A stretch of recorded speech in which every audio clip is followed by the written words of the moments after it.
10, 9, 8, 7, 6, 5, 4, 3, 2, 1.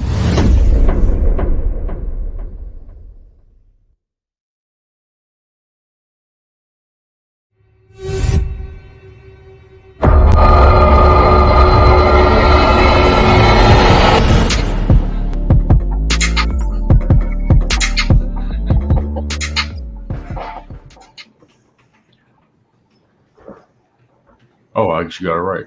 Okay, that worked. What is going on, Blerd?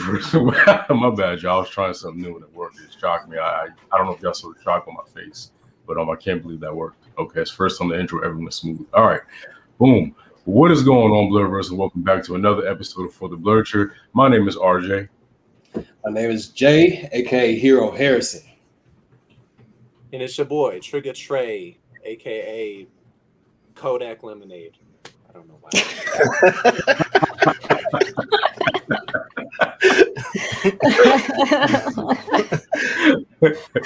What's good, Shayna? But today we're going to be reviewing the season finale of Marvel's Loki, which is now streaming on the Disney Plus platform. It has been a very exciting 6 weeks, and it's bittersweet to see it come to an end. But we can't wait to dive into today's show. And joining us to help us break down this season finale of season 1 of Loki, we have very good friends of the show. We have Monique and Cam from Blerd Up. What is going on, guys? Blerd Up. What's up? What's going on? What's up? Ready for this finale? I know. Glad you guys can make it. I know you guys have a busy schedule. I know you guys are pumping out content left and right, so it means a lot that you took the time out to sit down with us and kind of break this finale down. You guys are always here when we need you, and we really appreciate you, and we love having you on the show.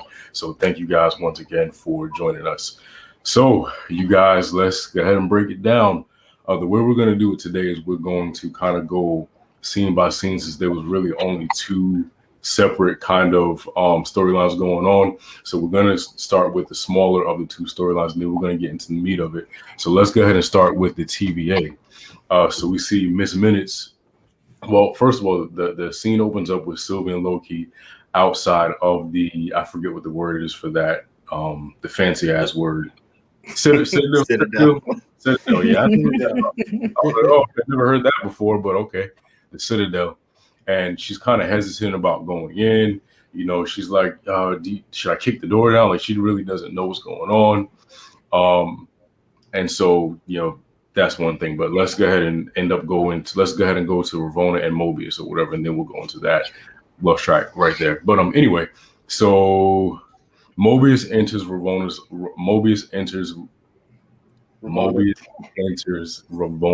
office. Damn, I can't talk today.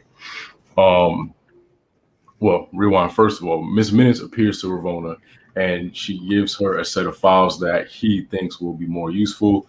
After that, Mobius enters Ravonna's office. Mobius is more so upset that Ravonna pruned him, and she says she couldn't let it go, get away in the mission. And Mobius is like, "What mission are you talking about? Timekeepers are fake, yada yada yada." And they're kind of having this dynamic where they're, talking about how Mobius says that, it's time for the truth in the TVA. And Ravonna says, what if the lie was necessary and, there may be a reason for the lie. And she says that, pruning the time without pruning the timeline, there will be chaos and death. And, only one person gets free will. Mobius says that Ravonna sent him to die. And, she betrayed him, and they're she's upset because she said she stuck her neck out for Mobius. And, and, he had a crisis of faith and threw it all away on a couple of Lokis. And, they, I guess, fight, if you want to call it a fight. He was really no match for her.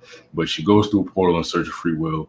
And that's basically what happens in that scene. So my question to you guys is, do you think that Ravonna kind of sees the timekeepers, not even the timekeepers, but this whole TVA thing as sort of like in a deity kind of way? Because it seemed like she was more pressed about the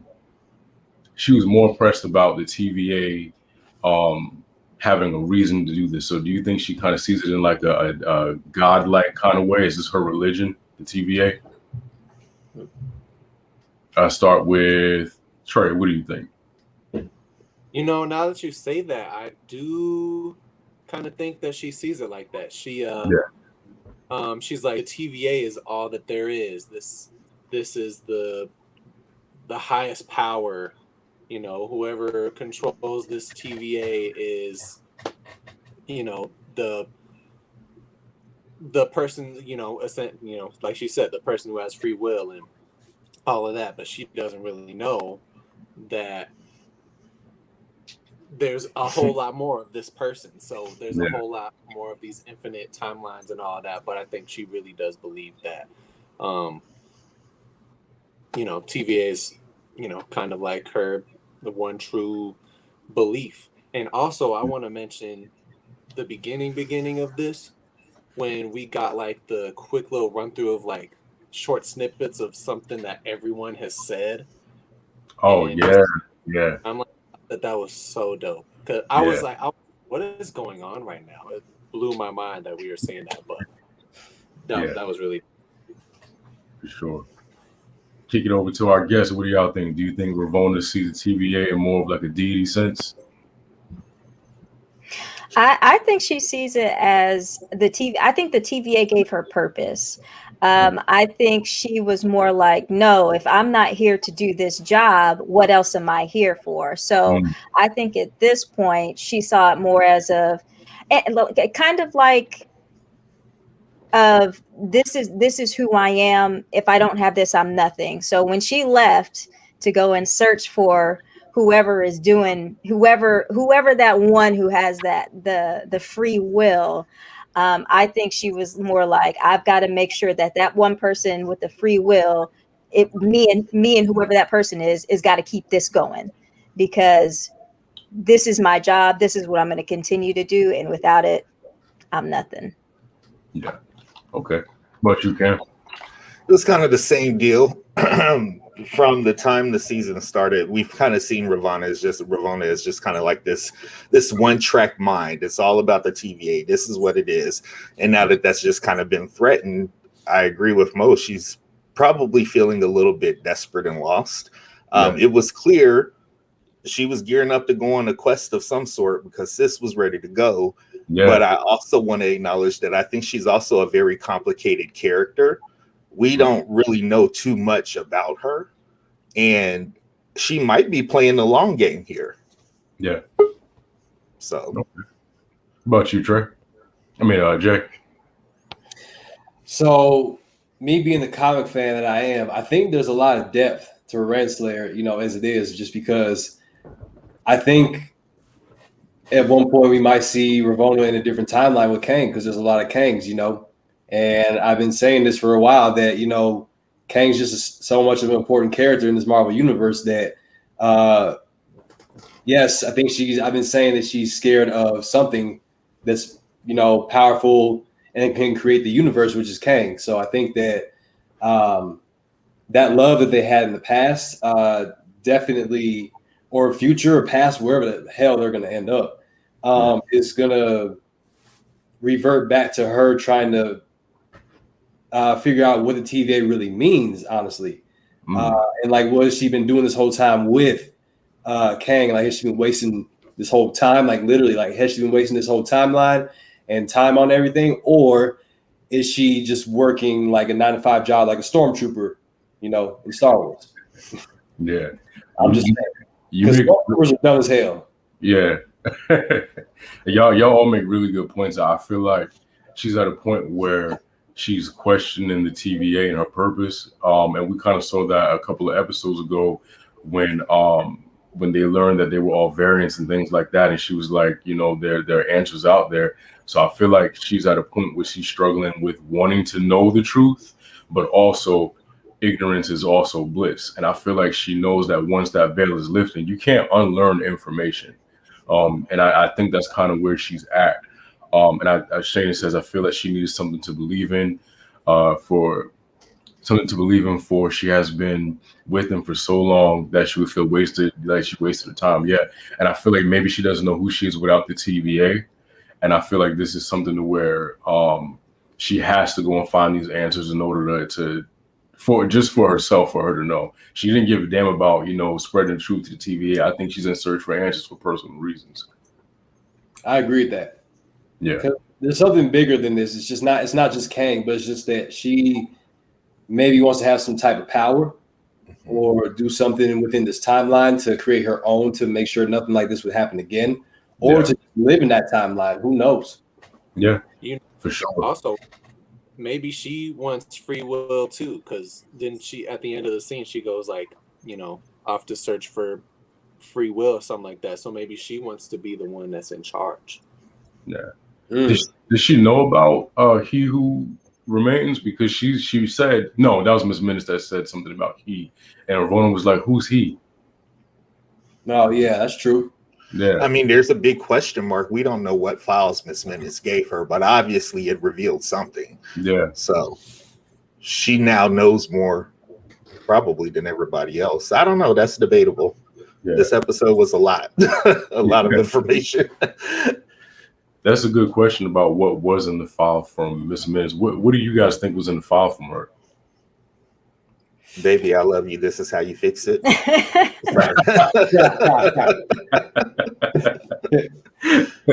I mean, that's what I would have put it. Yeah, I honestly don't know. Yeah, Miss Minutes is a slick one now. No, she turned savage this episode. Did y'all see that? Did y'all see the change in her eyes? Oh yeah. Whoa. Like you look like a Disney villain right now. Basically. Like the way she popped up at the beginning of this episode, I thought that was it. I was like, "Oh, Miss Minutes is it?" Because she just popped up like, "Hey, y'all!" I was like, "That was a jump scare. That was a total jump scare." I'm not gonna lie, I jumped. But let's be real though, that happened to us in real life though. Black folks, we probably would have punched her out. So she would have got hit. Yeah, that ass popped up. It's also very off-putting to me when she's walking around just like on nothing. And I don't know. Yeah. That scene was actually really creepy. I don't know if y'all noticed it, but in the background, the statues had clock faces. Did you guys notice that? Mm-hmm. The ones that had hoods, they had clocks for faces. So I was like, is this bitch in charge of the TVA? Damn. She might be. I know somebody in the chat last week said if it's Miss Minutes, I'm throwing things. It may be Miss Minutes. I don't know. I hope it's not. But like what Mo said, she scared the shit out of me. I'm not even gonna lie. Some kind of psychopath. I just sat there. I was just like, "Oh, you're here. Okay." Definitely comes here for real. So I want to also talk about B15 and her kind of trying to spread the truth to the TVA. I thought that scene was dope too because I was like, "What is she up to?" And it took me a while to I feel stupid about this, but it took me like on my second watch to get. I was like, "Oh, she's showing that." She's trying to show the people that they're variants or whatever, but I didn't get that right away, which is stupid. I had to get it on my second watch. But I think that was very smart of her. Oh, yeah. Yeah, also, I think that was the only way that they were going to believe her telling B15, telling the other people that they were variants, is she actually showed them like, hey, Judge Renslayer, boop, there she is. Like, we're variants, yo. So stop chasing me and let's go get this bitch. I mean. Surprise. Yes, Ravonna is in the comics. Yeah, she's Kang's lover. Whew, man, that's when that comes to play on Disney or on Loki or wherever it's gonna play at. That's gonna be sick. Mm-hmm. That's gonna be sick. But also, so let's go ahead. That little scene with B15, it was weird to me because she just like poked her head out. And then the dude just like he didn't seem like he was hunting for it. He just like kind of wanders over there. He's like, "You're coming with me. Just wait a second. No, you're coming with me. You have to come with me." I was just like, maybe he was thinking about it. Maybe he was like, I don't want to go toe to toe with her. Just come with me, B15. Like, we ain't got to do this. Just hold on. Like, let's not forget the Black girls was rocking this series. So. Oh yeah. Every episode. I love it, man. I love seeing Black representation, especially women too, because it's just we're getting to that point where we're going to start seeing, Monica Rambeau doing her thing, man. That's going to be really exciting. That's going to, preach to a lot of Black people and Black women. So I love to see that. Yeah, the women have been holding down these Disney Plus series. Carly from what's wrong with me? I was about to say Stranger Things. She's not even in that show. It's a whole different streaming platform. Yeah. Carly from Falcon and the Winter Soldier. We got Wanda, Monica Rambeau. Like the women have been holding it down. For the shows. Oh yeah, they're killing it, man. And you got Agatha and all that too. So I mean, then she's going to be around. So Marvel knows exactly what they're doing with all their casting and stuff, keeping people around. But they're not doing that multi-million-dollar contract thing no more. Yeah. So. Sure. So y'all ready to jump into the media story? Yeah. Do you want me to take it, or do you got this? No, you go ahead. I'm good. I can't talk tonight. It's all good. I got you. So, all right, let's jump into the most exciting, pretty much like last part of like this episode, because like RJ said, there's not too much to talk about, but there's a lot to talk about within this whole scene. So I'm just gonna give a summary off of it. So basically, after they press, the elevator button, go downstairs to wherever they are, it's just we still are trying to like figure out where they are. But I want you guys' thoughts on that in a little bit. So when they go downstairs, Loki and Sylvie, they supposedly are supposed to go to another place. They press the button right on the elevator, and then a man comes out, and this man looks fresh, not like a 1980 pimp or nothing like that. He just looks fresh in his own way, like a threatening villain that just is covered in rich royal cloth. And the way he walks in and presents himself, not just as a Black man, but as someone that we're trying to figure out, which is the Conqueror.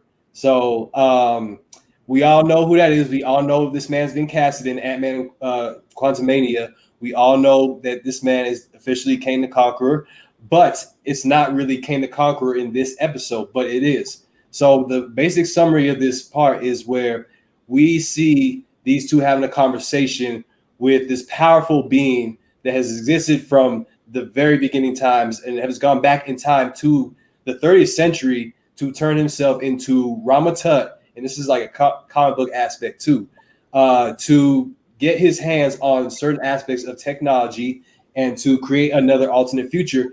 And also, I know a lot of people have not mentioned this, and I've actually talked about this a little bit. We also might start seeing the Age of Apocalypse because of how Rama Tut is set up in this whole situation with Kang the Conqueror going back in time and trying to make Apocalypse his heir to the throne. So Kang is technically more of a powerful deity into comics versus Apocalypse, but that's because of the lack of technology that Apocalypse has had. But Kang can do anything, go anywhere he wants within timelines. He can create timelines, do anything. That's how powerful he is because of the technology. He doesn't have any superpowers. He's just a really smart, enhanced scientist. But anyway, with this scene, that's what he was pretty much explaining, is that how he has gone back in time. There's alternate versions of him. And that's scary because these timelines are now, just going into somewhere that we don't know where it's going to go. Now, I want to ask everyone here just your thoughts on like this whole scene, some things that you that I didn't mention that you wanted to talk about, things that that Kang said or Sylvie and Loki have said. What did you guys think about this whole scene and the whole aspect of what we might see as far as Kang in the future? So that's the main question. I'm gonna throw this one at Killer Cam first. Ooh, well, so me and Mo, we kind of been jaded because Disney be liking to troll us. So we're trying to be keeping our mouth shut. But when Jonathan Majors popped up on the screen, there was literally like 2 minutes of us like, because that's our dude. Let me say, the way he was playing that character was so on point. It was funny, but it was terrifying at the same time, because he is the end all be all. He's seen everything. He knows what's going to happen. It was very reminiscent of, I think I was saying, what's his name, Denzel Washington as Lonzo in Training Day. I saw some Richard Pryor, the Wiz in there. Like, he really did a good job creeping me out. So totally here for this cast and enjoyed it. A lot of information was given. So much to the point where I literally started Googling like multiverses and what are the rules here, because I'm so lost. So I think if I have to say anything that kind of got me is probably just not understanding what those rules are at this point in time. But I feel like he knew what was going to happen. He knew Sylvie was going to gut him. I feel like there's almost a part of me that says he set all of this up, and whatever he gave Ravonna is setting up for the next level of what's about to happen, the council, if you will. So, bomb scene. I loved it. It's just that damn timeline and time. That always gets me, because I'm like, well, what are my parameters here? Where can my brain go on this? And right now, I really don't know. So, yeah. Hey, that all I gotta say is that boy was fresh when he came out like this. You know, like, hey, what's up? There's this weird juxtaposition with him where it was very regal, but also just very bachelor. Like, he was in the elevator digging in his nose, and we're like, he's like just regular. But then again, there's a piece of him that you know is like, you know, this is a bad dude. Don't mess with him. Don't mess with him. Don't mess with him. Period. I like the way you said all of that, Cam. Just it's, you know, his presence, it makes you know that like this is going to be our King the Conqueror for a very long time in all these different alternate universes. So it's gonna Jonathan Majors, man, just fantastic actor. If you haven't seen like the Five Bloods or nothing like that, or Lovecraft Country, man. But Mo, what did you think about this whole scene, and what do you think about the future of King the Conqueror with this multiverse? Well, basically everything that Cam said, but I have to disagree with him on one point in terms of that scene. I feel like he was telling the truth when he said, I know everything that's going to happen up until a certain point. So I felt like in that certain point, he was like, it don't even matter what happened. I already know, like, I'm not going to be here. So it's not going to matter. Either y'all take over the TVA, or y'all can kill me and have the other, you know, variants of myself show up. Either way, I'm not going to be here. I'm tired. Whatever's going to happen is going to happen. So oh man, just to piggyback on what you guys are saying, the way Jonathan Majors just played this character and was just like explaining everything to Sylvie and Loki, I think it was like one of the most brilliant performances that I have ever seen.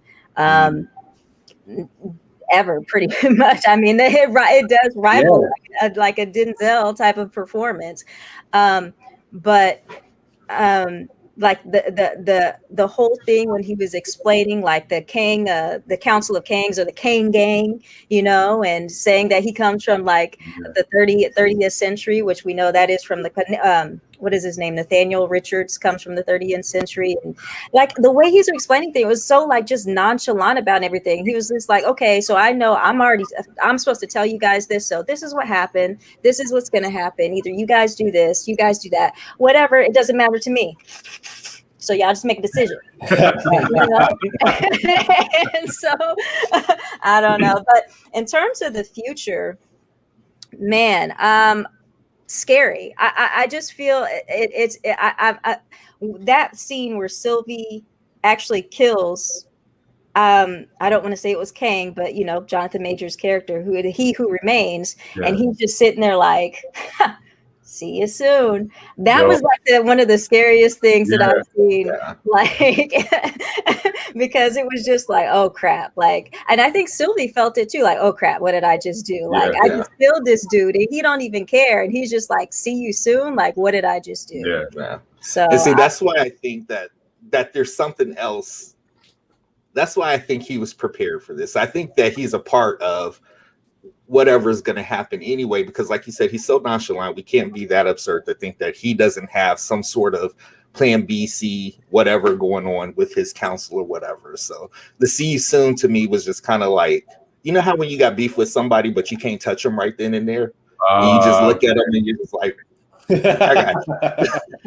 I get you. That's how I felt. So I don't know. Yeah, but no, I agree with both what both of you guys are saying because Mo, you bring up actually a really good point because comic book wise, Kang travel to the 40th century, and he does find that these species of I don't want to say they're human, but another form of just whatever kind of species that were there that were already living there.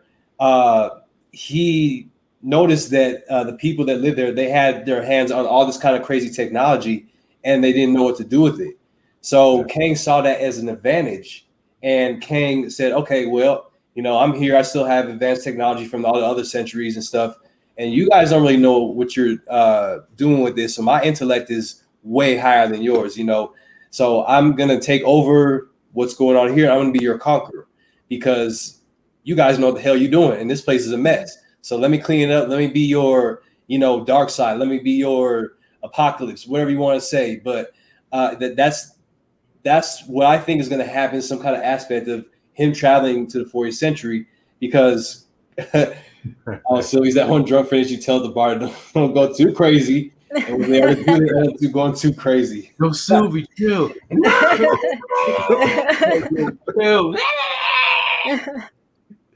But no, that's true. That's true, Eugene.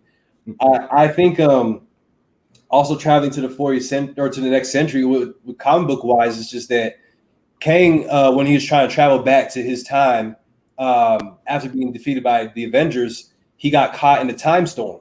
And then that's when he ended up in that 40th century. So I think we might see something like that happen. Him in his past, they might go tell a story about that in Eternals or something like that because of just how long he's been around. So, but I'm talking too much. So Trey, my man, what you think about this whole scene? Because I love talking about Kang the Conqueror. But what do you think about this whole scene and Jonathan Majors on screen, all of it, man?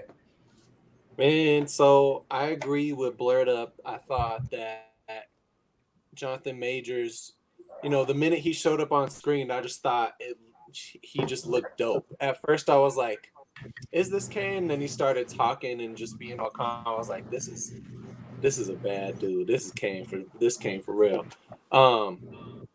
But honestly, I thought it was kind of funny that Loki and Sylvie just had their guard up the whole time. And Kang is just literally just eating his apple, not caring about anything. And I just thought it was funny. And the minute that they tried to attack him, just whoop, teleported, Power Ranger style, getting it done. But I just agree. He was like funny and yet terrifying at the same time because he had that praise. Like, I know what's going to happen. You don't scare me. Even if I don't know what's going to happen, I'm just going to accept what's going to happen. Like, there's not really anything you can say to a dude like that. He literally has all the answers. Yeah. And I'm sorry. Sorry. Go ahead, Trey. No. Go ahead. Go ahead. I'm sorry. I was gonna add one more thing, and I like the fact that he called Bulvie, Bulvie. Who is Bulvie? It's one of those days. Who is Bulvie? I don't know. Always character. Thanks, RJ. Thanks for spreading it around. Oh man. I was gonna say I love that he called Sylvie and Loki on they bull because she was sitting there like, how could you do this to people? Like mess up people's lives, and he was like, grow up. Yeah. Like we are all villains in this room. You, so don't sit here and be a hypocrite and be all self-righteous. You done killed people too, so chill. And Mo, you took the words out of my mouth because I was just about to tell that to Trey because again, people are like, oh yeah, there's a good side of Loki, man. Yeah, he might become here. Everybody's a villain in that. Yeah. I like when he was like, you hypocrite, you murderer. Ether. And like I wanted to ask y'all, like, at what point did y'all actually get scared during this episode? Because there was a point where I literally, like, my heart was just like, oh, this is done. This is a wrap. Yeah, I did. absolutely. I felt it. Well, when Miss Minutes was teleporting like a psychopath, that was the first time. But the second time I really got some fear in my heart was when he said, see you soon. I was like, oh shoot. Yeah. I was like, oh man, because like that to me, it's sometimes the smaller, I guess, threats or calmer threats is what scares me most. If someone says, "I will rain down hellfire," I'm like, okay. Yeah. It's like the person in high school that swears they got all the mouth. When it comes time to get fight, they getting drug up and down the you know. But it's like when someone says, "All right, bet I see you soon," it's like, oh.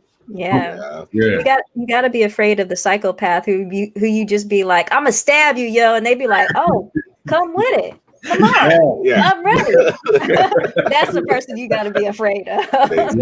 And also to back you up off that, if you ever see a villain like with their hands either like this, like walking just like this, or a villain with their hands behind their back, you should probably run away. It's a wrap. You probably eating an apple. Here's the thing. Also, Ravonna was actually the person that got me scared because the way she was panicking and the way she yelled at Mobius, about throwing her friendship away for a couple of Lokis. What was in those files? Because let's remember, there was a multiversal war already. Oh yeah, he did say that. He did. You know, and I also want not to say that my favorite part of that whole scene was when they had the little, I guess, substance that was kind of acting out the multiverse war. It reminded me of Wakanda when they had that table or whatever that kind of can show everything, which, you know, what the material is from space. You know, everything's connected. Marvel, you know, it's something cosmic, man. Yeah, it's cosmic. So that was my favorite part of that, and just how they explained that they were, and it's such human nature. The way they did it is like, yeah, we were exchanging knowledge at first, and we were improving everything, but then, you know, they wanted to conquer worlds and stuff, and I was like, oh man, and that just makes me think that whatever is going to happen, whatever is to come, is going to be bigger than Endgame, is going to be bigger than Infinity War. This literally is the fabric of space and time that's going to be torn apart. RJ, so you're bringing up great points because I was going to kind of back you up off that too. So another comic book, like information wise, so Kang's first appearance was in Fantastic Four. So what also might happen is that, you know, the Fantastic Four are cosmic scientists, and they go back in time and go through rifts and loops and all that. So I think that there might be a point where they do go back in time, because they have gone back to the 17th century and stuff and all kinds of crazy stuff. So I think they might accidentally trip into Kang at one point, and then one of the Fantastic Four or Kang might create a time rift. Because that, to me, it's just, with the Fantastic Four coming in and being announced, it only makes sense for Kang to travel through some kind of time against the Fantastic Four, trying to take them down and trying to create his own rift while the new Avengers or something are trying to fight them. But listen, after we all looked stupid on WandaVision when we thought he was coming, I'm not making no more Fantastic Four. They're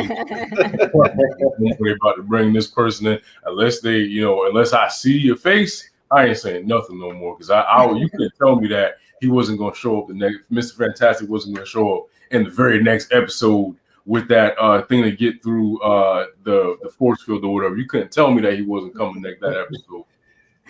Yo, really quick. If that's going back, because RJ, you were talking about that substance, how he was telling the story, and if that really truly is from Wakanda, I want Disney to give me or maybe the Dora Milaje coming in and be like, "Oh, what are you doing here?" The Dora Milaje have jurisdiction wherever the Dora Milaje find themselves to be. If they would have just walked into the room at that moment, is that vibranium? You don't have jurisdiction here. Run it. Well, oh my God. In the comic books, T'Challa is king of whole freaking universes, so it could totally be possible. Absolutely. But also, I did want to say my little theory, Jay, to piggyback off you. It kind of makes me think that we're getting towards a Secret Wars and the battle of the verses, because at the end of this episode, they made everything canon, made everything canon, all the Marvel things that we've seen up until this, like, they're canon now because there's all these infinite timelines and multiverses now that are connected. And I feel like that, you know, we're going to get a look at Doctor Strange, and he's going into the multiverses. He's going to see all this stuff. Spider-Man's going to dabble in the multiverse stuff, and Ant-Man and the next Ant-Man and Wasp is going to do that. So I think they're gearing us towards like a Secret Wars so we can merge all of these things together and then have like one correct MCU, I guess. Yes. But I'm fine with that as long as it make Agents of S.H.I.E.L.D. canon. Please, y'all. Please. Please make it canon. That's all I want. It is now. Yeah, because you know that's not going to happen. If they bring the Inhumans or something into Marvel, they probably won't do it for a while. Well, I mean, Kamala Khan TV show is coming, so I mean, I don't know what they're going to do with that. I was gonna say, is the Inhuman, because they had a show. They had it was horrible, but they did have a show. They tried that. They tried 10 episodes, and everyone was like, "Nope." Yeah, I did not like that show. But I don't know. The whole scene with he who I can't, not he who shall not be named. That is Voldemort. That's Voldemort. He who remains. He who remains. Yeah. Mm-hmm. I don't know. So I want to talk about Sylvie for a little while. Oh, here we go. Here we go. I knew we were going to do it. Archie, I had a dream about that. I knew we were going to talk about this on the show tonight. I knew it was going to happen. But you know what? Go. RJ, you have a tell when you finna get in on somebody. You lean forward, you put the top of your head in the camera. Oh my goodness, that's how you know he's about to go. He's like, "Yep, Amber." When I tell you, I was at work today and I could not focus because I was like watching it again. Because the first time I watched it, I was enraged, and the second time I knew what to expect. But I literally was on my little keyboard, you know, scheduling patients, and okay, I can make that referral for you to the homeless shelter. And then like it came on, and I'm like, hold on a second, it's making me mad all over again. It didn't make any sense. I understand that you're in a very, very, very unique situation where your life was taken away and ruined. But when someone tells you, I can reset everything, put you back where you belong, you'll have happiness. I would have took the deal. I'm sorry, that'd have been it for me. No season 2, that'd have been it.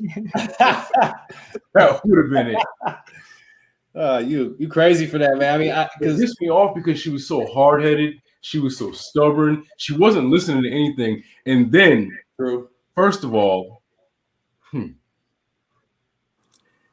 you were about to sleep with your brother, but you won't trust him. Oh my God! Here we go.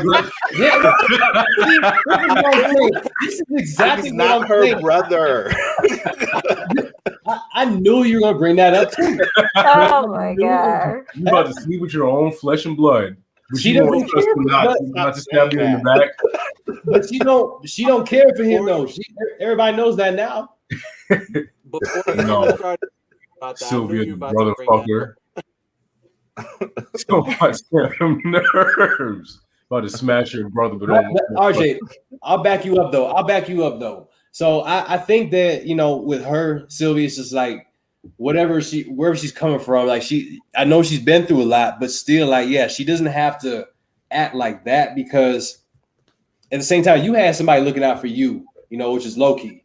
But like you didn't really give him a chance. Like, I mean, yeah, the thing is, I'm glad that Kang pointed out that everyone's a villain because again, like they all do villainous stuff.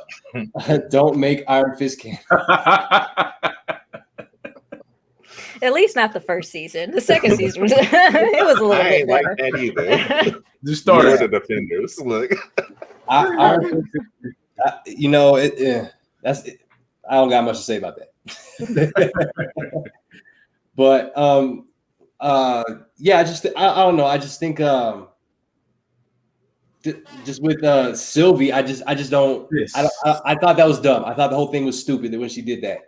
She let her emotions cloud her judgment, and it's just like you got to be stronger than that. In a time when, like, you're messing with not just your life but everyone else's life. Like, you could have messed up. she probably messed up our life in another lifetime. RJ, you know, you could be Cam in another lifetime, and Cam could be Trey or something like that. And I could be an Ant. You know what I'm saying? I don't want that to happen. And so I just think that's kind of disrespectful to the people of the world because you're messing up a new timeline. One thing that pissed me off too. Loki told her, "This is bigger than you. This is bigger than everyone." And she just blatantly just ignored him and wanted what she wanted. And what irritates me is, like, you know, when you have like a villain that says, "I want to destroy the entire world and the universe." For what? Why would you want to do that? So when you have Sylvie here, who is ready to destroy everything, it just and he even said, like, the balance, it doesn't make sense. There's too much at risk for us to just make this decision. He even said, let's even give it a minute. Let's think about it first. You wouldn't even take a. You have all the time in the world. You are in a place right now that operates outside of space and time. You won't even take time when there's unlimited time to think about whether or not you're making the right decision that could tear the very fabric of time. I'm done with Sylvie. I'm done with her. Sorry, y'all. Piss me off. Okay, I got to do devil's advocate here. I gotta take up for Sylvie just a little bit, because I have this in me where if I feel like I need to get revenge and I need to do something, I don't care what the cost is going to be. It was up to you. At my detriment. I've done this. There's been times where why the fuck did I do that? Like that was some dumb shit. But and again, I want to just point out that Loki got conditioned at the beginning of this series. So he was a dick, and then he got to see the error of his ways. Sylvie's been running around by herself. At the end of the day, if you ask me, it was just like Kang said, you can't trust anybody. He can't be trusted. Like, at the end of the day, in my head is Sylvie. I don't care what Kang was trying to sell me. I wasn't buying it. I want your skull. I want it. You ruined my life. And at the end of the day, if we think about the ramifications, it's nothing different than what the TVA and Kang was already doing. So let's not have a double standard here. She's an asshole for messing up everybody's life when they've been doing it all this time.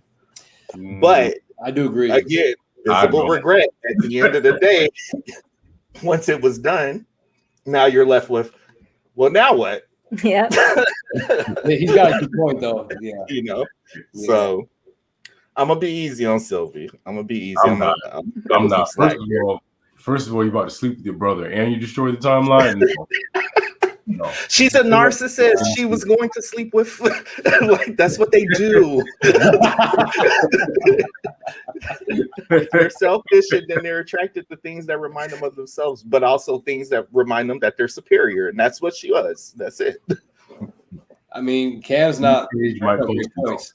He's not points. I can't say much of that. Not my. I mean, it's just like, you know, it's like you're loving yourself so much, but like it's you, but it's not you, kind of thing.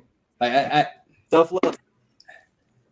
It's still cringy, but I just want to point out, y'all now know who be in our for all those commenters who be saying bad stuff in our videos. Y'all now know who be in our who be answering those comments, and I'd be like, "Why did you say that's a subscriber?" If you wouldn't say it in real life, face to face, don't type it. Like, that's all. That's my motto.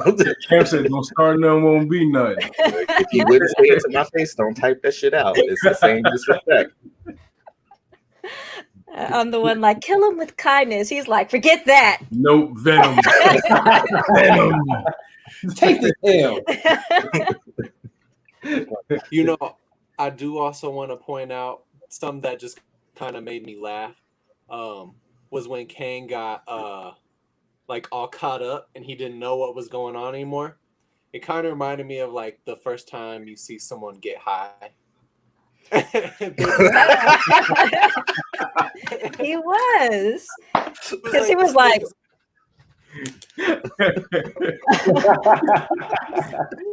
wow. The colors are talking to me. Time is real life right now. The time is crazy. Imagine someone smoking a little bit for the first time, and then they start talking about time. And then you're like, you are done. You're done. Right. Trey's just like, Put it down. Put it down. It's like, is a black hole really a hole, or is it just black? So you be like, hey, sit down somewhere. Don't say nothing else. Sit down, man. Sit down somewhere. Man, you need some water. Get him some milk. Damn. What do you say? Sit down and eat these Takis. Deadpool's favorite. I don't know, man. Also, what I want to say about Jonathan Major's performance too is I believe I don't. Maybe that's why I'm irritated with Sylvie, because to me, I felt like I believed everything he was saying was true.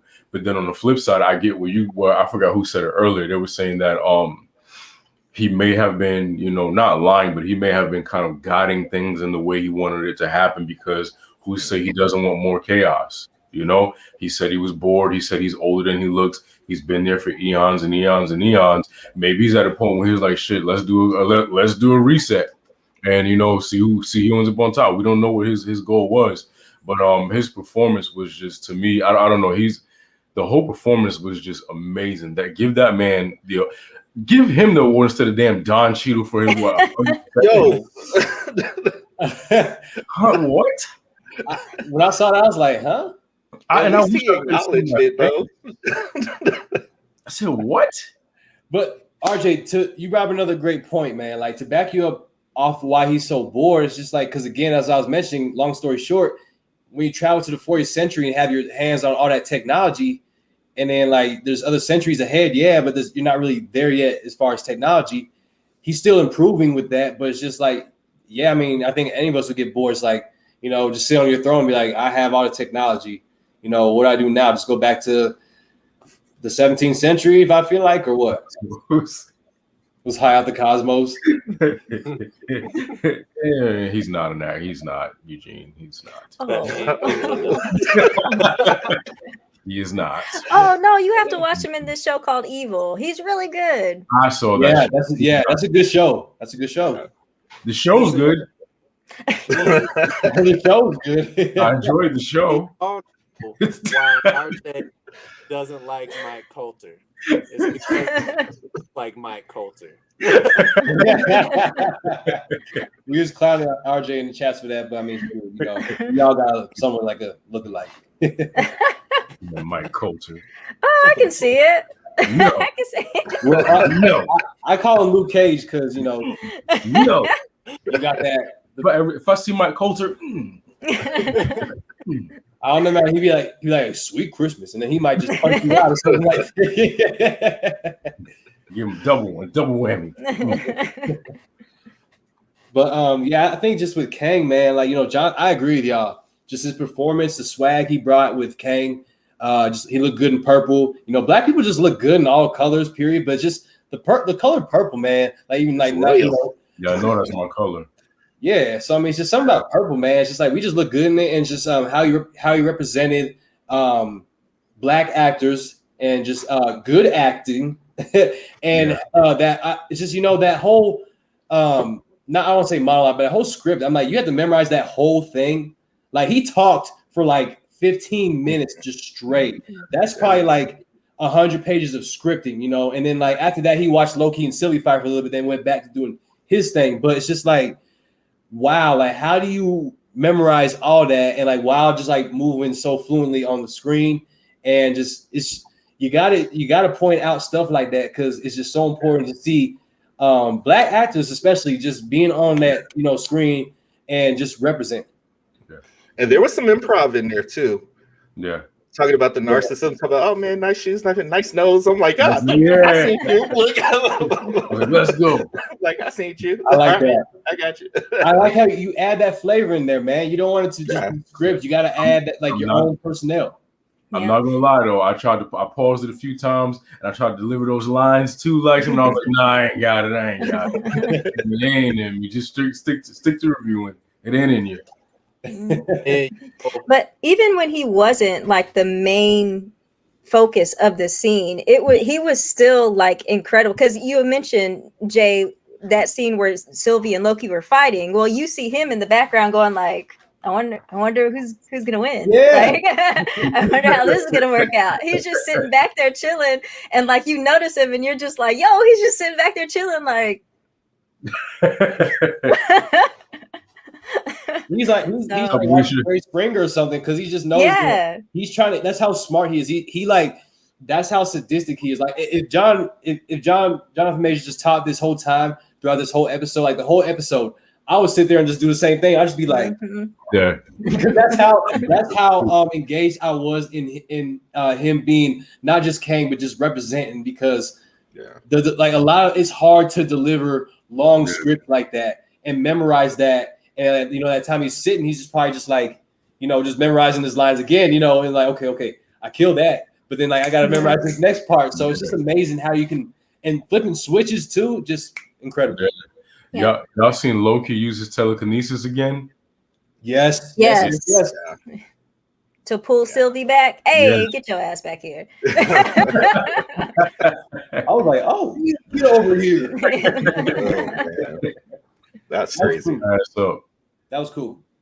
Y'all know I also wanted to add when y'all were talking about a scene that kind of like scared us a little bit was when Jonathan Majors was explaining everything, and then he like slowly gets up on the desk, and then he like starts to build up this big moment, and then he just goes, "You're welcome." He did a lot of that. That remind me of, I'm showing my age here. What was that character, the Great Gazoo in Flintstones? Flintstones. That would be like, "Hello, dum dum." So when he was jumping around in the elevator laughing and stuff, there was that. And then like the shenanigans, like, "Ah, man," I was like, "What is this?" That's a good point. Like, the hell, man. And it was like for fun too, because when he was like, "Oh man," but no, wrong. You thought you right. They fought like when Black Widow and Hawkeye fought for the Soul Stone. They were going at each other now. Yeah. That's another thing that needs to be explained too. Is just like, well, I mean, it's going to be explained, the whole Black Widow and Hawkeye situation with the time traveling aspect. So, but I won't spoil Black Widow for anybody. I was gonna say something about something I forgot. I do got one thing for you, RJ. What's up? There's 9 people watching this live. I need the other 3 of y'all to hit that damn like button, please. Please, guys. Yes, we really appreciate the likes. We need them, the likes and the views. We love all the likes. So go ahead, click over real quick, hit like, and we're good to go. Yeah. But Mike, no, he would not have. He would have forgotten all of his lines, and it would have been dry. And monotoned like me. Oh man, terrible. I'm gonna really start adding these lives to Mike Coulter's DM. Hey, yo, Mike, check this out. There's some skinny, short, bald guy talking shit about you, Mike.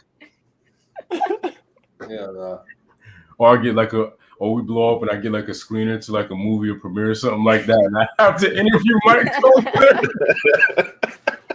All the shit up. He's gonna be like, hey, brother. I heard you talking that stuff. I think he'd be like, hey man, so I heard you've been talking about me. Like, me? Like, oh yeah, that's fine. Yeah. Hey, RJ, let me put you to the side for a second. If you ever do that again, I swear to God, I will punch you in your face. That was Jay talking all that shit. He's like, oh no, man, that's cool. I know how it is sometimes. I know how it is. Enjoy being out here during the screen.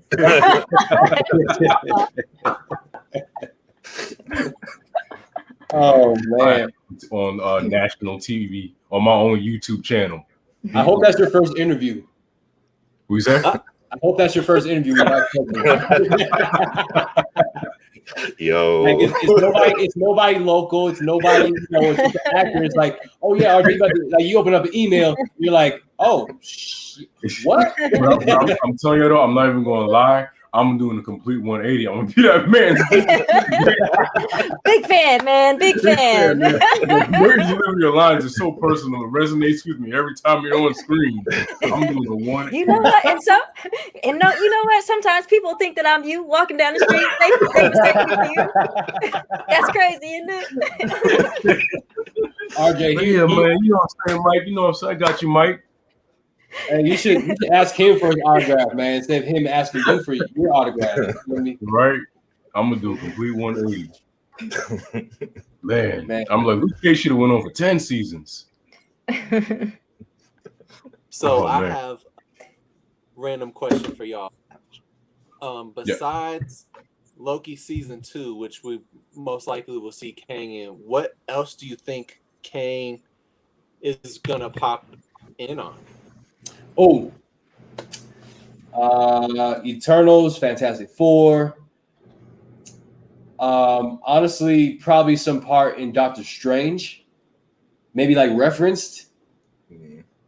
Those are my thoughts. Okay. I think he's blowing up. I think it's going to be a different version of him in every single one of these movies. Oh, damn. That's what I think. Yeah, actually, yeah. Different variant, multiverse of madness. Mm-hmm. He's gonna be trying on different outfits in each, episode and TV But he did say that there were infinite versions of himself that are coming for you. Oh God, that's just shit scary. Think about it. He said there are infinite versions of himself that'll rain down. Oh man, it's a wrap. Yeah. It's a wrap. So like basically Spider-Man, Quantumania. Definitely, of course, Quantumania. Yeah.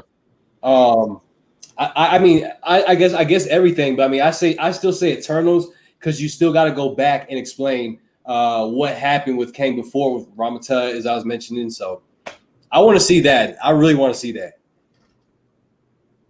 What was the last movie in Phase 4? Do you want them to explain Kang? Because also I feel like it brings another interesting layer to a character when they don't really explain everything. Like obviously we know about the comic books and all that, but for the just casual moviegoer and TV show watcher, I feel like it would bring an extra layer of interest in Kang if they didn't really explain other than what they've already explained, you know? You bring up like that'd be great point. Armor Wars, Shayna. Armor Wars or something. I know it's 2022. I think I can't remember though. I think that's the question though here. Who is the big bad of Phase 4? Because in my head, I feel like it's him. I think it's going to be multiple versions of him. In each movie, they encounter a different version, and then the crossover movie, Avengers, whatever it may be, everybody's got to present their version of how they fought him or what that interaction was like with him. Yeah, I agree. So like it's gonna be like he's gonna show up and pop up somewhere, and they're gonna be like, "Wait, which one's you?" Because eventually they are going to have to explain something about him. Yeah. But if there's gonna, I agree that different variants could pop up in these shows, in these movies, and every time they pop up, they got to be like, "Okay, we know there's variants like you. Which one are you? You good? You bad? You want to help? Or we gotta take you down?" I didn't think about that because they may not all be evil. Some of them may be, on a different side. Mm-hmm. Yeah, no, I mean, y'all bringing up great points. I mean, that's a great, really good question, Trey, because the alternate versions, again, I think he has to be the big bad because, I mean, why wouldn't he be everywhere now? He's traveled to the 40th century. We are in the 21st century right now. So, again, he's been to the 30th century, all that. So he's had hands on his technology already. So he's good to go. He can go wherever he wants at any time. So I don't see why he wouldn't be the big bad. Plus, I mean, I know Marvel's not doing the multi-million-dollar contracts and stuff, but still, Jonathan Major's still going to get that money because he's going to be showing up every single time. Yeah. So he's good. Yeah. Do you think that they'll cast him every single time, or do you think there'll be variants of him, like an alligator? Or I don't want to see that. I hope not. I bet you they're going to cast one Kang. It's going to be a white dude, and then everyone's going to be very upset about that. He's going to be pissed off. Yeah.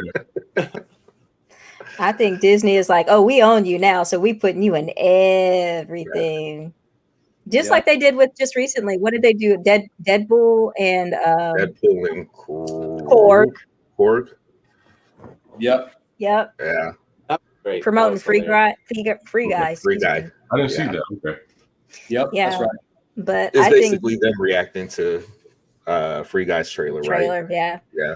But that's Disney. Like, we got you, we gonna use you. We gonna until we can't use you no more. So Yeah. You know what's funny?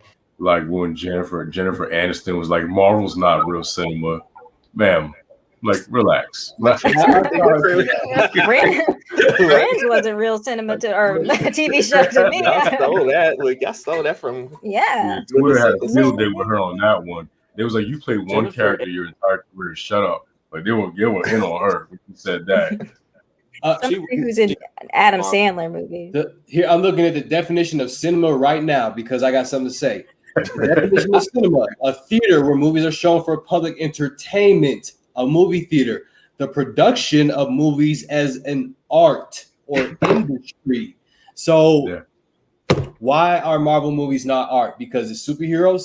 I don't think people understand that. Like, pop culture relates so much to Marvel, DC, comic books, all that stuff. There's a lot of stuff that Marvel like has explained from like ever since the beginning of time about real life events and how like also people connected that. You know, X-Men being the mutants. Minorities, all of us are minorities right here. We're all mutants in this real world. Everything connects to Marvel and DC. So it's, when she's saying, or when people say stuff like that, you got like Martin Scorsese saying stuff like that too, saying Marvel's not cinematic and da da da da. It's like it's no but hateration in the dancery. Let's be clear. None of y'all have created a universe this robust or consistent. So shut that one. Godfather, you had 3 movies in the first one.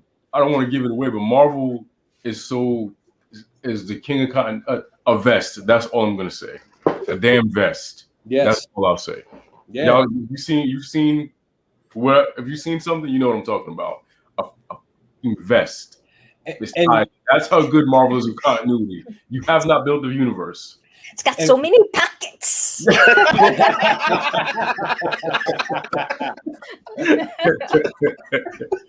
But I want to bring up something Alicia had said. He let their Thanos sit on the sidelines. He let Thanos wreck shop. He let a lot of big things happen because all for the good of time. And that is completely accurate. I like that. That's a good point. That he literally sacrificed whatever. He let a lot of bad things happen because just to protect the sacred timeline. Straight up. And the sacred timeline is just still don't know. There's not a lot of information. So Deadpool's gonna meet Kang. He's just gonna chop his head off. Like, hey, what's up, buddy? I was laughing at Kang would have survived if he did a flip. Oh my goodness! I love our chat. You know what?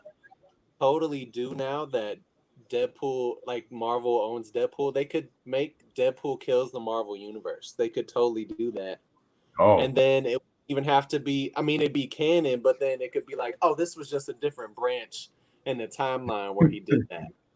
Oh my god, it'd be really cool. That could be a cool Deadpool 3. I wonder what Deadpool 3 is going to be about. But also, RJ, to back you up on like the whole situation with what cinema is, it just, if you think about it with these Marvel movies and stuff, what we see every single category in these films. We see action, romance, drama, comedy, like it's all one category. So horrible bosses too.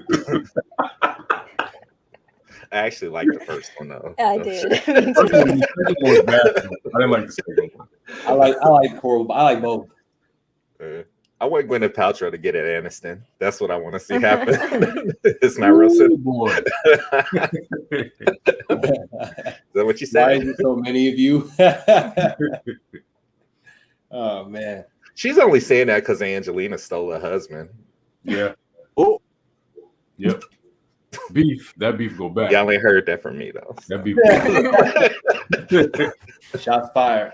I'm gonna back up off her anyway. Oh, we forgot to talk about the last scene. We didn't even talk about that. So where the hell did Loki go? Is he on a branch timeline? Because they didn't know who the hell he was. I think he's on a branch timeline. I don't know, man. I don't have an answer. Tracy? Cam, calm down. I know this is the part that gets me. I'm about to die. I'm sorry.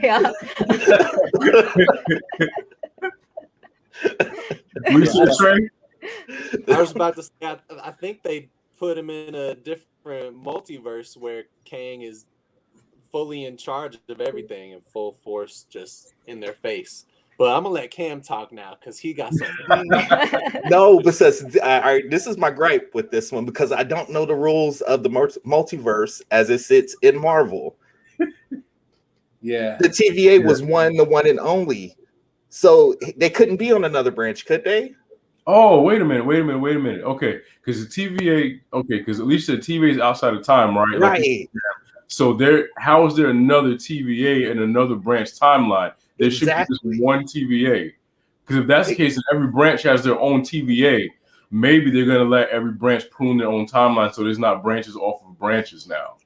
Yeah, that's stuff. It's so confusing. That was my gripe because I don't know the rules. But there's so many possibilities here. I think they set that up like that because they knew they were doing a season 2. So I think they were like at the end, like, so what do you guys think? Is it a different timeline? Is it what's going on? Come back in season 2 to find out. So I really think they did that on purpose. Like, you don't know what's going on. And that's how, shows are supposed to. I mean, it ended on a cliffhanger because they want you to come back next season. See, when AK watched, that's exactly my point. He could have mind wiped them real quick. That could have been his last act. Yeah. Mm-hmm. There's so much that could have happened there. So let me kind of explain what I know about, I guess, like multiverses and time stuff like that, because I'm weird. I look that stuff up sometimes. Let us know, man. So also they talk a lot about it in Rick and Morty, weirdly too. But every single decision that will be made. So say you're in the main timeline, you make this decision. There's another branch of a universe or whatever where you made the opposite decision. And there could be like infinite amount of these decisions, infinite amount of ways that this can go. And then there's all these dimensions that could be slightly similar to yours, but totally different in the way that you might have made these decisions and just slight differences in certain things. So I think when Loki got pulled into whatever multiverse he was pulled into, this was a decision where, Kang had been straight up and out and open with everybody. And it's like, I'm doing all this, but the TVA is still going to be a thing. We're still going to try and control the timelines and all stuff like that. Or it could also be a version where it's a TVA where they're just going out into all the multiverses and trying to conquer stuff too. Because honestly, like you said, we just really don't know at this point because there's infinite amount of possibilities that it could really be, which is just kind of crazy about that. I see why they was pruning the damn timeline now. They probably could have given them a headache too. Like, what are the rules at pruning? I don't have anything to say. I'm thinking. Marvel's unpredictable. That's all I'm gonna say. Basically, we learned that from WandaVision. We're making those predictions, and then nope, nothing. Agatha, no Mephisto. But also, which is why it was a big surprise that we got Kang in this episode. Yeah. Like nobody was expecting it. Nobody. But Trey, I do see what you mean though. With time, like it's just different rifts and stuff, and also like people going through different holes to like create another universe in that one, bring it back to the universe that they were in, stuff like that. It's crazy, man. Yeah. That made me wonder though. The end of WandaVision. Now is that how we get Billy and Tommy back? Was that her? Was that her hearing the multiverse just kind of do what it does, and that's how she heard of babies? I think you bring up something because with time traveling and stuff, also it's not just like you can travel to one place like that. You can travel through portals, dimensions. So I think that we might see a hell aspect with Dormammu, like someone traveling to a portal and doing some crazy stuff. I don't know. I agree with you, Cam.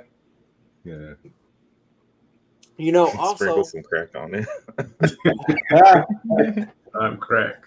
I'm We crack. said also I was gonna say, because when I just said Rick and Morty, it reminded me of the last episode when they were going through like this green portal, and there's all these different Lokis, and there's all these different time variants. It super reminds me of Rick and Morty, like the Council of Ricks, all this stuff that's happening. It's very reminiscent of that. Bill. Mm-hmm. I wonder, because that makes me think like when they were in the beginning of the opening scene, when they were saying like the random things you heard, like Maya Angelou quotes and Beethoven. I don't know. Never mind. I'm thinking. I was doing something funny in there though, like on this land or something like that. Cicely Tyson. I don't know. But it's funny you say that, Trey, because some of the directors from Rick and Morty done episodes on this and helped with the writing and stuff. So, yeah. Okay. Hey. Strange place because sense. Yep. See, that's where the rules. See, I need to know the rules. I'm like going to write Kevin Feige a letter and be like, okay, what are we working with here? Because like what got them there? Like it just yeah. I don't got nothing else to say. I really don't know. I have a question. Since we're getting a season 2 of Loki, do you think we will see the return of classic Loki? And do you think we'll see even more Lokis in the next season? Yes. I don't think classic Loki will come back because I think he's dead. I think he's gone. I feel like they'll do like a Black Widow and give them a season of a miniseries of the Lokis in the Prune Land or whatever you call it, in the Void. But it'll be set before the events of Loki.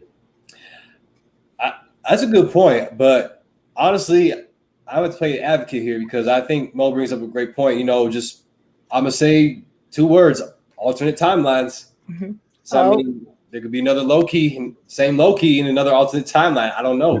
Wouldn't that mean that it has to be another void? And to Cam's point, how can you have 2 TVAs or 2 voids, or how can a TVA and how can 2 voids? See, that's where the rules get tricky. Yeah, that's where there's no rules. The sacred timeline is done, so there's nothing saying that we can only have branches from this day forward. Yeah. I don't know, man. I really don't know, RJ, but we don't even know if the void split open and did what it wanted to do. So I think that's the thing why everybody's kind of like we're in a cliffhanger mode because number 1, we don't know the rules, and number 2, there's just too many possibilities. Too many possibilities. Infinite possibilities. Marvel. That's why Marvel's gonna go on forever with these shows. They can keep doing. They can do whatever they want at this point. Yeah, because like do what the Mandalorian does. Make 3 of your seasons. Just keep that thing going. Make things make sense because there's too many plot holes in every single aspect. Like, do you know how much story you have to tell after Age of Ultron? Y'all have a lot of explaining to do, Marvel. I want 3 more Hulk movies. Give me 3 more Hulk movies. Right now, not this. Right now. I feel like they're going to use this to fix some stuff that they jacked up. For instance, Sharon being the power broker. God, that was such a letdown. They're going to use this as an opportunity to fix some things. Please fix Taskmaster. Please. Disney, God. Please fix Taskmaster. You didn't like Taskmaster? No, a lot of people didn't. Like in my theater, it was like when it happened, everybody was like, you could feel like dang. I'm gonna tell y'all, it was all good. We were filming the reaction. It was all good until that point, and then Mo ain't like shit else after that. So this is garbage. I'm like editing the reaction now, and at the very beginning, I'm like, "Yo, here come Taskmaster on the scene! Look, whap, whap, whap!" And then when that reveal happened, I was like, "This is some bullshit." My mood just changed. It made it flat. It just really made it flat. Mm-hmm. I'm with you on that 100%. 100%. I thought it could have been done better. It could have been done different. Hopefully, this fixes that shit. Let's do that over, Marvel. Redo. Yeah. You don't mess up often, but this was one of the times was swing and a miss. And to get that out there, the gender flip. I'm sorry if y'all haven't seen Black Widow. Y'all should probably Spoilers. cover your ears. We spoiled it now. So. 5, 4, 3, 2, 1. I warned you guys. The gender flip though wasn't my issue. To be clear, it was just the character. I'm just leaving it at that. Marvel has been doing that. I mean, with even Ghost in Ant-Man 2, Ant-Man and the Wasp. Ghost is a dude. Mm-hmm. So and same thing with Jerry Hogan in the Netflix Daredevil, all the series pretty much. She was in every episode. I forgot her name, the woman who plays what's her face in the Matrix. But they Marvel's been doing that gender swapping and flipping. It's interesting how they do it. I mean, I don't mind it. I'm just like, that's just a different route. But I mean, I guess they're trying to tell a different story with it, but I don't know. They messed up with the costume. Yeah. Like, don't have a male stunt double doing all this stuff where it was a dude's body. It was a dude's body. It was a dude's body. It's like when you go back and you watch the first season of Power Rangers and you can clearly tell that the Yellow Ranger is not a female. Right. Like, it was one of them things where I was like, it was like, but there was just a better way to execute it. I know we're like on a total another subject, but it's like, don't CGI this chick face on the body. Like that would have, like, if that's what you were gonna do, you could have got a trans person. Like, you could have did something dynamic with that opportunity versus. My thing is, like, Taskmaster is such a great villain. He's one of the great Marvel villains, and I just feel like they didn't do him justice with what they did in the Black Widow movie. So I agree with you, Mo, because you got, Captain America, Shang-Chi, Taskmaster. I think those are like the best fighters in Marvel. And I mean, of course, Iron Fist and stuff, of course, I'll throw him in there too. But Eric Masters is just a great character. And I think that Marvel has to throw in a lot of things that are important, but like you did kind of miss out on that opportunity to tell that story of Eric Masters, unless somehow they kill off this new Taskmaster and then they show Eric Masters in the future somehow in another movie and he becomes Taskmaster or something like that. I don't know. Yeah, that's why I say, please, baby Jesus, please fix it. Just fix it, Disney. So Shayna asked a question. I wanted everybody to give their one. What is the worst movie in the Marvel Cinematic Universe? And now just the MCU now. Oh, MCU? Oh, okay. Not in MCU. I was ready. I was ready to talk about Fox and Sony. That's the easy pickings right there. But what do you think is the worst movie in the MCU? We'll start with our guests. Y'all already know it's Thor: Dark World. I hate that fucking movie. Thank you. Boom. It was useless. Hate that movie. Oh my goodness. What do you Trey? think? Oh, Mo, what do you think? You Cameron, you got your own.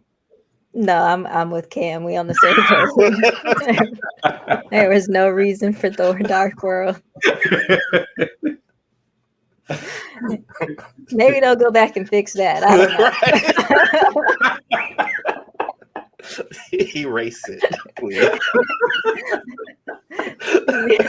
Be like, no, remember that time? No, that never happened. Prune it.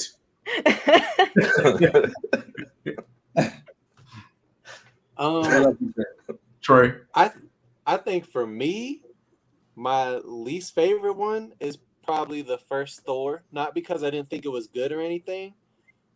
It's just kind of boring to me. I don't know why. That's just the most It's number boring. 2 on my list. So I agree.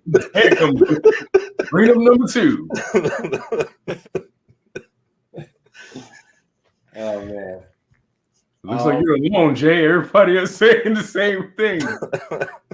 I stand where I stand, man. I love Thor: The Dark World, man. I think the only thing I didn't like about it, I will say, I mean, it does have its flaws, but one thing I didn't like about it was they didn't really expand on Malekith the elf, Malekith the Great, and that kind of would have went in a different direction as far as like dark dimensions and him going into different alternate universes with Dormammu taking over beings and stuff. But I mean, because he died in that movie. I forgot how he died, but towards the end. So I didn't really like that. But I mean, I still like the movie. But That was my only flaw. I love every Marvel movie. Which one? You said what? Which one did you like the least? Then. Which one did I like the least? The one I probably like the least, I would probably say. Or just go ahead and say it. Probably Ant-Man 2. I thought it was just because of the casting and just like there's some parts I thought were kind of corny. And I thought the first one was a little bit better as far as story-wise. Yeah, so I think that was my least favorite. But the end credit scene for Ant-Man and the Wasp was really good. But I'd say that's my least. Cam's real daddy was in that. Lawrence Fishburne.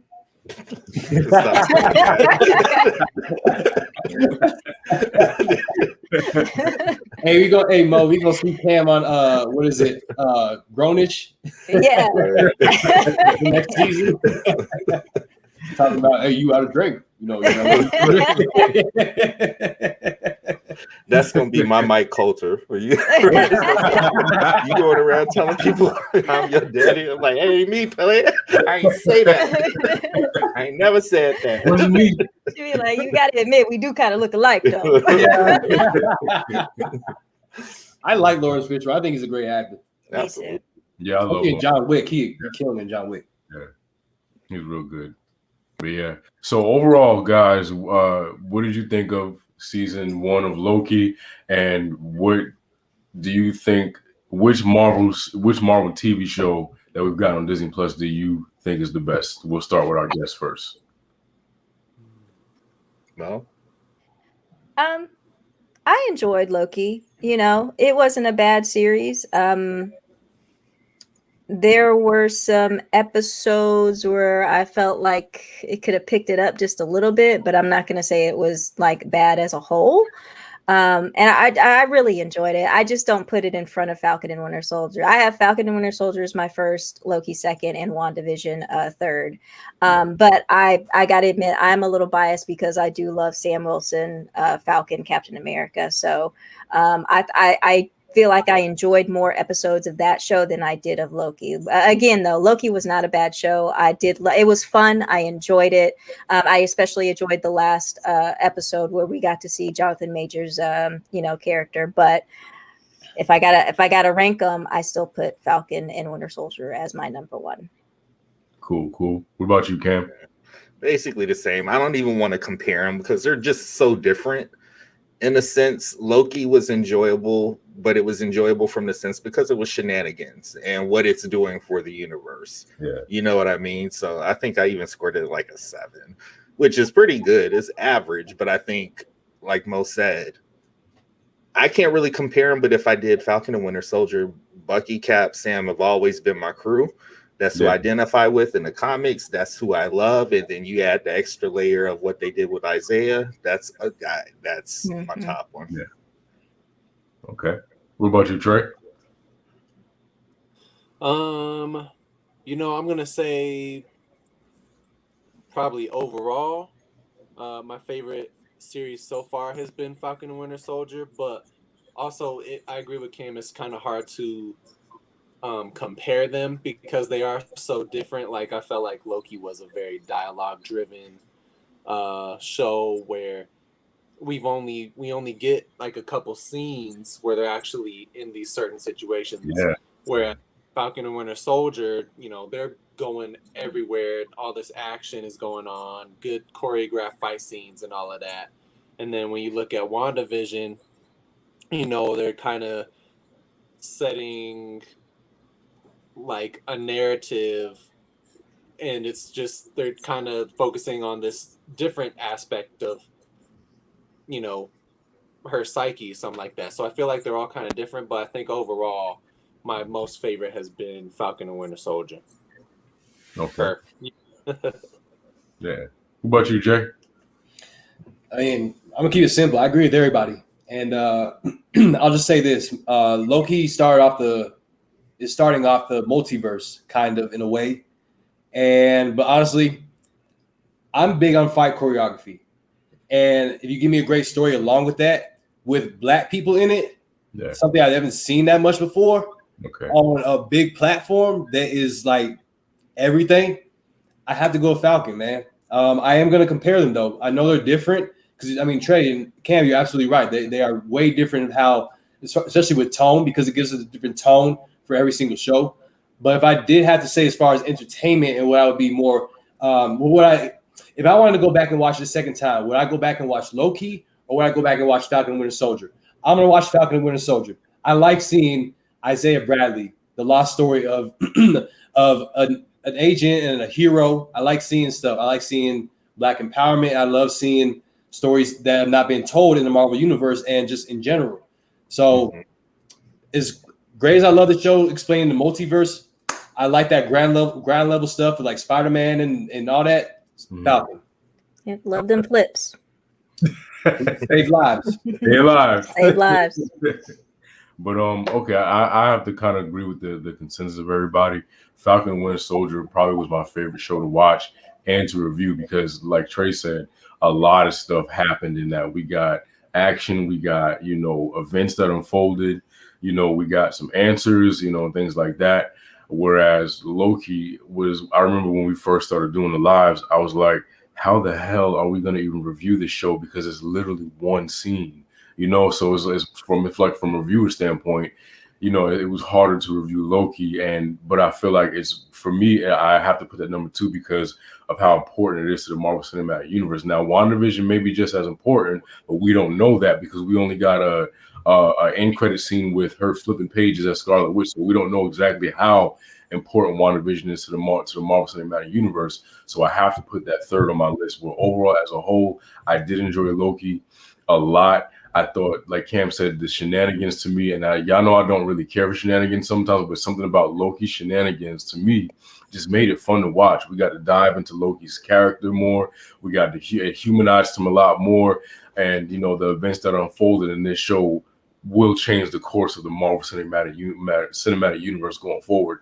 So for me, I definitely think that Loki did a really good job of just getting me invested, getting me involved, and I definitely will be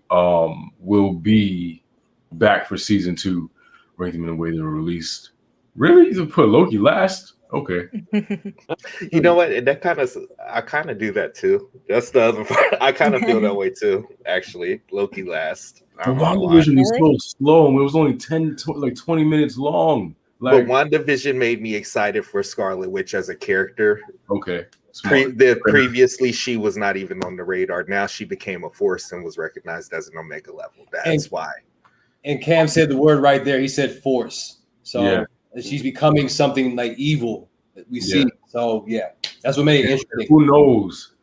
And I guess I'll have to say this too. Maybe I'll come back and re-rank them once we see how she is in this phase of Marvel. Yeah. It may change how I feel about WandaVision. But as a show, to me, it started really slow and it ended like it only picked up the last kind of 2 episodes. We got teased for 19 minutes, and they got 1 minute's worth of and then 20 minutes of credits. So for me, that's why WandaVision is last, because it got on my nerves every week that we only got 20 minutes worth of a show. Then we got to do a damn live and stretch the shit out for an hour. So Frito-Lay episodes. Hey man, we got a long way before we talk about another Marvel TV show. Yeah, we're gonna get a nice long break, man. Yeah, and we're gonna enjoy our break. That's for sure. For sure. Because we got What If in August, right? What If in August, we got a whole month to just chill out, relax, and we will be, making content and stuff like that. But we won't be doing weekly lives on anything.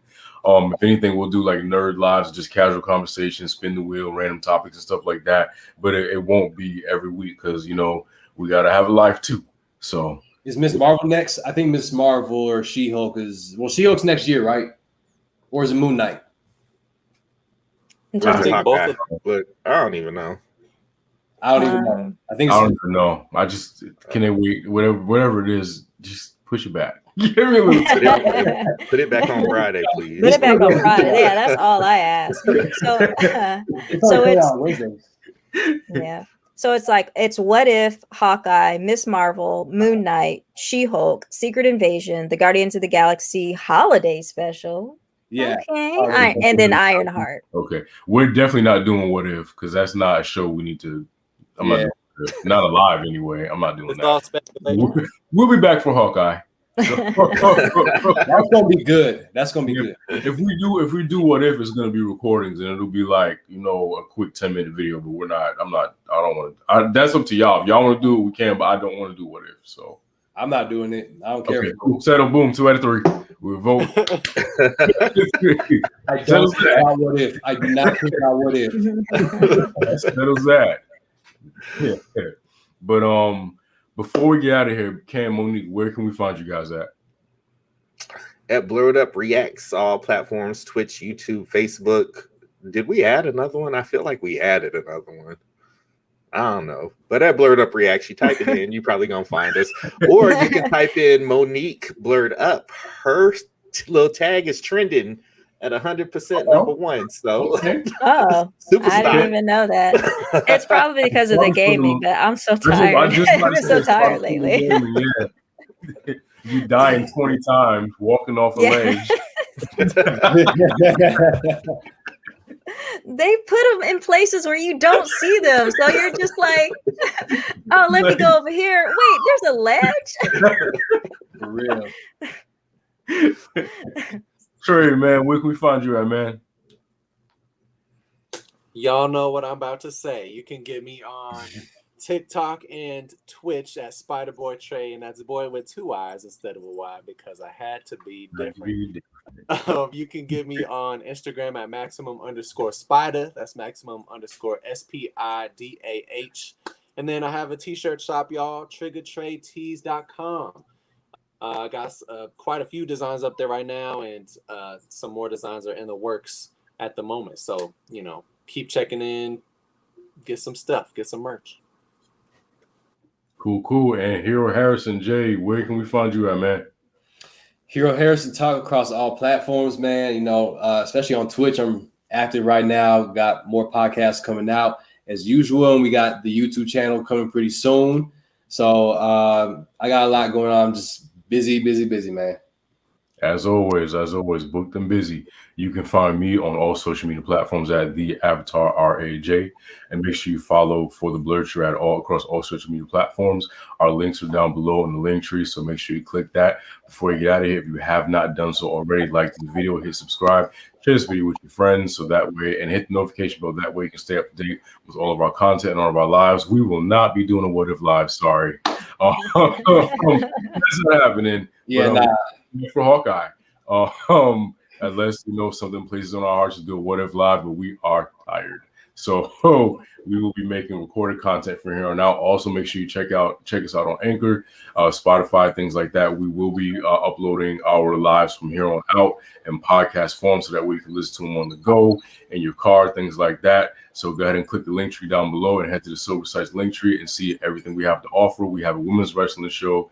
We have movie and television reviews. We have For the Blerd Show. We have Open World, which is a vlog where we go around looking at different comic books, figures, and things like that, and seeing what we can find, sort of like a nerd treasure hunt. With that being said, thank you guys so much for tuning in. We love the chat. We love interacting with you guys. Thank you so much, and we will be back for Hawkeye. Follow us on social media, keep up to date with everything, so that way you know when we're coming back. With that being said, have a good night. And remember, Blerd is Bond. Blerd is Bond.